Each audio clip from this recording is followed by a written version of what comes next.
అందరికీ శుభోదయం అండి. దేవుడు ఈరోజు మన కొరకు సిద్ధపరిచిన వాక్యమును చదువుకుందాం.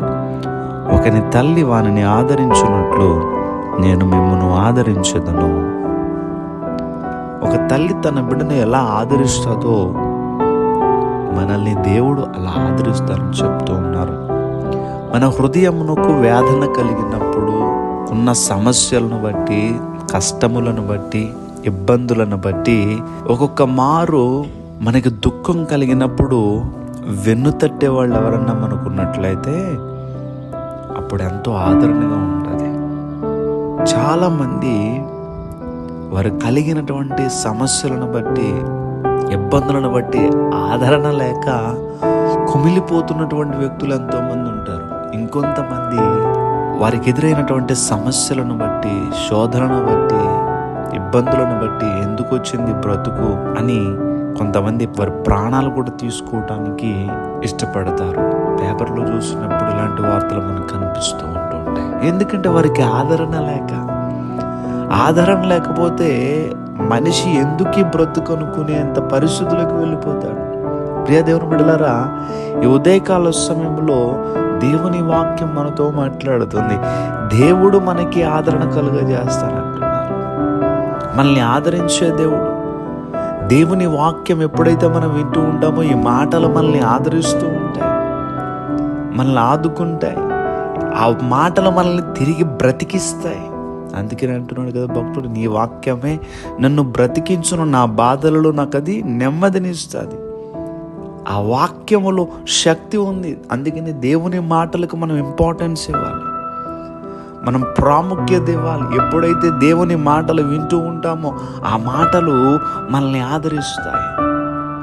ఒక్కొక్కసారి మనం చాలా బెంగగా, బాధగా ఉంటూ ఉంటాం. అలాంటి టైంలో విన్న దేవుని మాటలు సడన్గా మనం గుర్తొచ్చి, ఎందుకు నేను ఇలా అయిపోతున్నాను, నా ప్రభువు మాట్లాడారు కదా, నేను ధైర్యంగా ఉండాలని వెంటనే ఆ దుఃఖములో నుంచి ఒక్కసారిగా ఆ మాటలు మనకి జ్ఞాపకం రాగానే ఎక్కడ లేనటువంటి ఆదరణ కలిగి మరలా సంతోషంగా ఉంటాం మనం.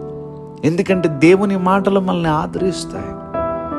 అందుకని ప్రభు అంటున్నారు, ఒక తల్లి తన బిడ్డను ఎలాగైతే ఆదరిస్తుందో అలా నేను మిమ్మల్ని ఆదరిస్తానంటారు. నిజంగా మన జీవితాల్లో ఒక్కసారి చూసినట్లయితే ఎన్నో మార్లు దేవుడు మనల్ని ఆదరించారు కనుక ఈరోజు ఇలా ఉన్నాం.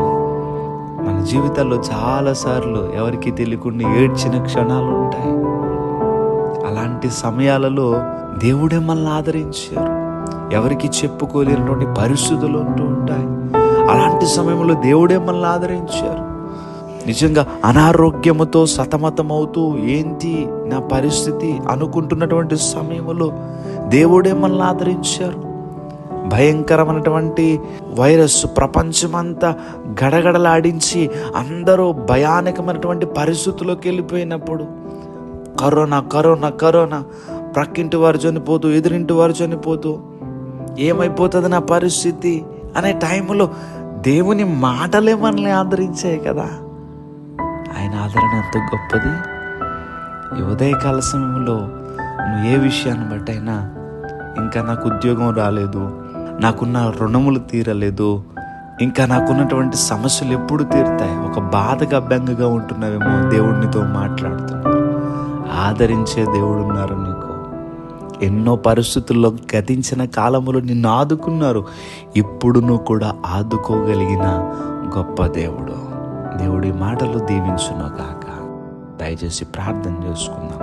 సర్వాధికారైన దేవా, మీకు వందనములు. ఈరోజు నీ బిడ్డల వారు పనులు ప్రారంభిస్తూ ఉంటుండగా నీ బిడ్డలకు తోడుగా ఉండి ఈరోజంతా సంతోషంగా ఉండులాగా మీ సన్నిధి తోడు నీ బిడ్డలకి దయచేయమని యేసుక్రీస్తు వారి యొక్క నామం పేరట అడిగి వేడుకుంటున్నాం తండ్రి. ఆమేన్.